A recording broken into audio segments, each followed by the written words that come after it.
이런 분들의 특성을 볼게요. 자, 깊이 있게 진리를 파고 내려가는 그런 것들을 좋아하죠. 어떤 일을 할 때도 우울증이신 분들이 이 일을 맡으면은 그 퀄리티, 품질에 대해서는 의심하지 않아도 돼요. 최소한 절반 이상, 중간 이상은 충분히 각오가 났습니다. 항상 그렇게 노력하기 때문에 책임감도 강하고요. 내 아이의 특별함을 이해하는 시간인데요. 다름은 특별함이라고 써있잖아요. 여러분들 지금 글쎄요 모르겠습니다. 이렇게 와서는 여러분들의 개개인의 사정을 알 수가 없기 때문에 지금 어떤 상태이신지 모르겠지만 여러분들 결혼하셨을 당시에 말이에요. 지금 이제 어머님들 많으시니까 어머님들 기준으로 말씀드릴게요.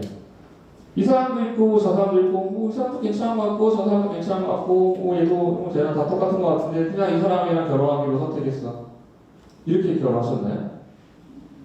혹시 이 중에서 정액 결혼하신 거 아니시죠? 연애 결혼하셨거나 본인이 선택을 하셔서 결혼하셨을 거잖아요. 그러면 그냥 그냥 고만고만한 사람들 중에서 그냥 이 사람이면 무리 없겠지 해가지고 고르신 것보다 어떻게 느꼈기 때문에 고르셨어요? 특별하게 여겼으니까 선택을 하시고 결혼까지 꼬리를 하신 거잖아요. 근데 그렇게 특별하게 여길 수 있었던 이유가 뭘까요? 그렇죠. 나랑 다르니까. 내가 가지고 있지 못하는 것, 내가 잘 못하는 것을 이 사람은 잘하는 부분들이 분명히 어느 부분에선가 있었을 거예요. 그게 나의 모자란 간접을 채워줄 수 있을 것 같은 느낌을 주셨을 거고 같이 있을 때 완성된다는 느낌이 있었을 거기 때문에 이 사람을 특별하게 여기고 선택했을 거라는 거죠. 우리가 어떤 상황에서 어떻게 행동하는지를 우리가 성향이라고 하는데 이 성향이라는 것은 그 사람이 가지고 있는 성격에서 기반하는 거죠. 성격이라는 것은 크게 세 가지 요소가 합쳐져서 만들어지는 겁니다. 이거예요. 좀 전에 말씀드린 기질, 그리고 성별, 그리고 역사라는 게 있습니다. 각각을 좀 설명드리자면 기질 앞에서 말씀드렸고 간단하게 지나가 볼게요. 성별이라는 건 이렇게 있죠. 여자아이, 남자아이. 자, 여자아이 관련해서는 제가 사랑받는 아빠로서 통법이 다르다라는 책에서 좀 자세하게 풀어놨는데 일단 대표적인 특징이 소근육 발달, 대근육 발달이라고 써있죠. 이게 쌍둥이라고 하더라도요. 일란성 쌍둥이일 경우에 남자아이, 여자아이를 똑같이 학교 운동장에다 데려다 놓으면 노는 방식이 정말 다릅니다. 여자아이는 모래밭에서 열심히 모래성 쌓으면서 30분이나 1시간이 놀 수 있어요. 근데 남자아이는 어디가 있을까요? 안 보여요. 소근육 운동이라는 것과 대근 운동의 차이는 그냥 쉽게 생각하면 그 활동 영역의 크기라고 보시면 됩니다. 역사라는 건 뭘까? 역사는 경험이에요, 경험. 경험은 인간의 경험은 크게 두 개로 나눌 수가 있습니다. 우리가 부모님 품에서 자라나면서 부모님의 어떤 양육 환경에서 경험한 것들, 그리고 그 이후에 혹은 그 전에도 본인이 개인적으로 경험한 것들이 쌓여서 본인의 개인적 역사가 되는 거죠. 근데 이 경험이라는 게 되게 중요한 이유는요, 뭔가를 해봤어. 그래서 이런 어떤 스킬이 올라갔어. 무슨 경험치가 플러스 1 되셨습니다. 이런 개념 자체가 아니라 어떤 경험을 할 때 중요한 거는 그 안에서 아이가 느꼈었던 감정이라는 거예요. 그래서 이 아이가 이렇게 얘기했어. 되게 속상했다. 그러면 무슨 일이 있었어? 궁금하실 수 있는데 사실은 무슨 일이 있었고는 중요하지 않다는 거예요. 중요한 건 그 아이가 어떻게 느꼈다라는 게 중요한 거죠. 이해되시죠? 그래서 진실은 중요하지 않다. 아이가 느낀 감정이 중요하다. 이게 아이의 역사가 되고 아이의 삶을 만들어 나간다라고 이해하시면 좋을 것 같습니다. 소통법에 대해서 말씀을 드리자면은 아까 제가 예를 들었던 것처럼 두 집이 캠핑을 갔는데 이 아이가 그 친구네 집 아이를 거부를 했잖아요. 근데 내가 되게 뻘쭘한 상황이 됐어요. 내가 물어봅니다 아이한테. 너 왜 그래? 뭐가 불만이야? 뭐 이상해? 마음에 안 들어? 라고 하면 아이가 어떻게 대답했을까요? 아무것도 아니야.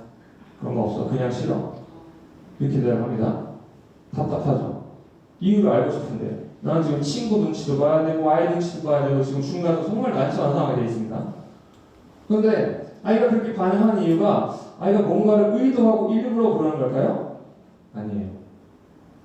아이가 근데 왜 아무것도 아니다 라고 할까요? 아까 제가 말씀드렸어요. 앞서서 아이 행동에는 분명히 뭐가 있다? 이유가 있다. 좋고 싫고의 이유가 없을 수가 없어요. 근데 아이는 왜 아무것도 아니라고 얘기하는 걸까요? 근데 내가 세상에서 가장 실망시키고 싶지 않은 사람이 누굴까요? 아이 관점에서 부모님이죠. 그래서 얘기를 못하는 거예요. 자기가 충분히 안심하고 말할 수 있는 상황이 아니라고 여기고 있는 겁니다. 그럼 아이가 이야기를 할 수 있게끔 도와줄 수 있으려면 우리가 어떤 상황을 만들어줘야 될까요? 네가 지금 느낀 것이 잘못된 게 아니다. 감정이라는 건 잘못된 게 없잖아요. 저절로 생겨나는 거지. 그렇죠? 본인이 만들어낼 수가 없는 거기 때문에. 그건 잘못된 게 아니야. 그럴 수 있어. 괜찮아. 그렇게 말씀해 주셔서 내가 이렇게 느끼는 것이 내가 뭔가 도덕적으로 혹은 어떤 식으로 잘못된 게 아니구나라는 것을 스스로 알 수 있게 하고 내가 엄마 아빠한테 이런 이야기를 해도 괜찮구나 라고 안심할 수 있는 환경을 만들어 주셔야 되는 거예요. 지금 상태로 만약에 아이가 이야기하고 있지 않다라고 한다면은 그런 환경이라고 느끼지 못하고 있다는 거죠. 신뢰의 문제겠죠. 우리가 아이의 무엇을 파악하는 게 가장 중요하다고 했어요? 욕구, 그쵸? 욕구를 파악하기 위해서 욕구가 만들어지는 순서가 어떻게 됐어요? 욕구부터 시작해서 뭐가 만들어져요? 사고가 만들어져요. 그 다음에 감정이 만들어져요. 어휴, 이상하신데요? 그 다음에 뭘로 연결돼요? 행동으로 연결되죠. 행동은 어쨌든 결과잖아요. 무슨 일, 해프닝, 그쵸? 이벤트. 이 네 가지 순서가 딱 있는 건데 우리가 욕구가 궁금하다고 해서 너한테 뭘 하고 어떻게 하고 싶었던 거야? 라고 물어보면은 아이는 갑자기 기습 공격을 당하고 숨이 턱 막혀버려서 도대체 어떻게 대답해야 할지 모를 수 있습니다. 이거 얘기 잘못했다가 내가 이상한 아이, 나쁜 아이로 엄마가 나를 오해하지 않을까 하는 걱정이 될 수도 있고요. 그러니까 그 밖에 나머지 것들을 질문하시는 거예요. 그 앞에 것들. 무슨 일이 있었어? 근데 아이가 뭐라고 대답하잖아요. 그러면은 그 말 가지고 아이는 아직 그 나이에 따라서 또 차이가 있을 수 있겠지만 충분한 그런 구체적인 대답을 나한테 해주지 못했을 수도 있어요. 그러면은 구체적으로 좀 더 깊이 있게 질문하셔야 되는 거예요. 그 전에는 무슨 일이 있었던 건가? 어떻게 연결이 되는 건데? 그래서 그 아이는 어떻게 했어? 이렇게 있었던 일에 대해서, 경험에 대해서 질문하시는 거죠. 그 다음에 그래서 그때 어떤 생각이 들었어? 왜 그랬어가 아니고 어떤 생각이 들었어? 무슨 생각으로 그렇게 된 거야? 그 다음에 어떤 느낌이 들었어? 어떤 마음이었어? 아이들은 어린아이들은 감정이라는 단어가 별로 익숙하지 않기 때문에 그냥 어떤 마음이었어? 어떻게 느껴졌어? 이렇게 질문하시는 게 좋아요. 그러면 아이가 편안하게 이야기할 겁니다. 그러면 우리가 이 아이가 어떤 욕구가 있었구나까지 연결이 훨씬 수월해진다는 거죠. 이런 질문을 활용하시라는 거. 그래야 아이가 자신의 본질을 존중받고 수용받았다라는 걸 느낄 수 있다는 거예요. 자, 그리고 마지막으로 여러분들께 이런 질문을 하나 드리고 싶어요. 우리가 이런 이야기 하잖아요. 특별한 아이의 생일이나 또 이제 기분 좋을 때 엄마 아빠에게 와줘서 고맙다 이런 얘기를 할 때가 있죠. 물론 감동적이고 좋은 이야기입니다. 그런데 좀 관점을 달리 해볼게요. 이 아이가 과연 다른 사람의 아이로, 다른 가정의 아이로 태어날 수 있었는데 하필 나를 찾아와 준 걸까? 왜? 그 사람 보고 배워서 내 부족한 부분을 성장시킬 수 있어야 되기 때문에.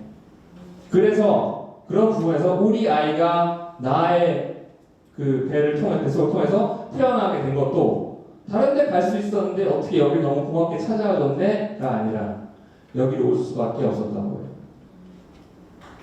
그래서 우리가 아까도 말씀드렸지만 감정을 느낄 때 내가 화가 나, 짜증이 나 이 부분을 들여다보라 라는 신호인 거죠. 그렇죠? 그래서 얘가 왜 나한테 왔을까? 나의 어떤 부분을 성장시켜주기 위해 온 것일까? 라고 생각하실 수 있으면 너무 좋을 것 같습니다.